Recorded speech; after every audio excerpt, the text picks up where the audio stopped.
బట్టతలతో బాధపడుతున్నారా? కేవలం ఒక్క రోజులో శాశ్వత పరిష్కారం. ఉచిత కన్సల్టేషన్ కోసం కాల్ చేయండి. ప్రస్తుతం మనం కృష్ణానగర్లో అయితే ఉన్నాము. నిన్న కురిసిన వానలకి వరదలైతే చాలా భారీ ఎత్తున అయితే పోతా ఉన్నాయి.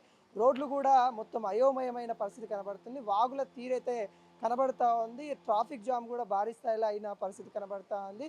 హైదరాబాద్ పరిధిలో నిన్న కురిసిన వర్షానికి ఎక్కడ ట్రాఫిక్ జామ్ అయిన పరిస్థితులు కనబడుతున్న నేపథ్యం అయితే కనబడతా ఉంది. మనం కృష్ణానగర్ ఎక్కడైతే ఉన్నాము ఇంకా కూడా అయితే ఆ వరద తీవ్రత తగ్గని పరిస్థితి కనబడతా ఉంది. మనం చూస్తూ ఉన్నాము చాలా భారీ స్థాయిలో మనకి ఇక్కడ కనబడతా ఉంది. వరద నీటు డ్రైనేజీకి సంబంధించిన నీరు కూడా రోడ్లపైకి వస్తున్న పరిస్థితి కనబడతా ఉంది. మన గతంలో కంటే ఇప్పుడు మెరుగైన డ్రైనేజ్ సిస్టమ్ తీసుకొచ్చామని కూడా కాంగ్రెస్ గవర్నమెంట్ చెప్తా ఉంది. ఎక్కడికక్కడ హైడ్రా కావచ్చు, అటు జిహెచ్ఎంసీ అధికారులు కూడా ప్రజలకి సేవలు అందిస్తూ ఉన్నాము, మేము హెల్ప్ చేస్తూ ఉన్నామని కూడా చెప్తా ఉన్న పరిస్థితి కనబడుతుంది. కాకుంటే కృష్ణానగర్లో చూస్తే వరద బీభత్సం అయితే మామూలుగా కాకుండా ఇట్లా రోడ్ల మీద కూడా ఒక వాగుల వాతావరణం కనబడతా ఉంది. నిన్న దాదాపుగా కొన్ని వాహనాలు కూడా ఇందులో కొట్టుకుపోయాయన్న కూడా స్థానికులు చెప్తున్న పరిస్థితి కనబడతా ఉంది.